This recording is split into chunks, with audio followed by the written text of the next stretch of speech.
Hey GK Studios team! We hope you're having a great week at work, school, or wherever you're spending your time this week. This is Pastor Josh from the Royal Palm campus. And this is my friend Pastor Seth from the Gardens campus. We're here to help you get ready for this week's lesson. Because we all know that this week matters to our kids. So let's start off with social time. This time is very important because not only it introduces the lesson for our kids, but it also helps them engage with you and the other kids in the small group.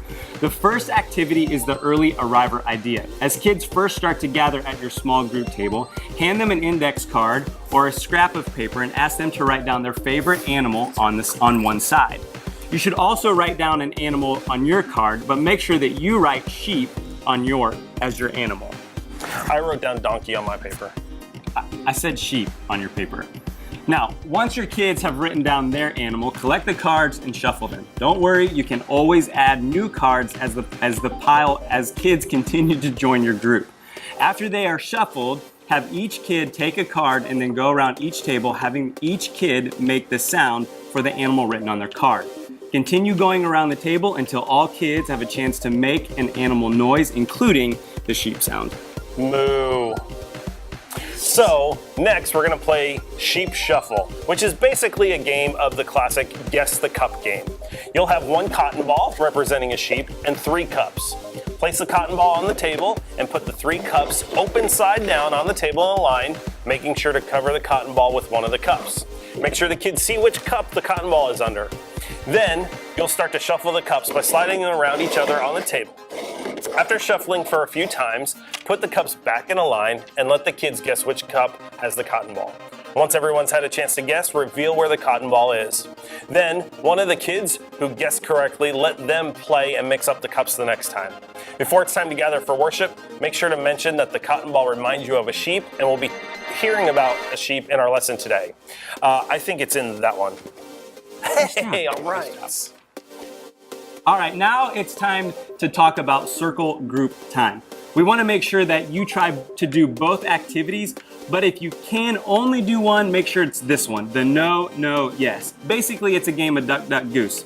So instead of using words, instead use the words no and yes. You can play this at your tables or move to a roomier part of GK Studios to play the game. Play a few rounds and make sure that you say the what you say part of the lesson. This is the part that talks about God's forgiveness to us, which is so important for the kids to hear.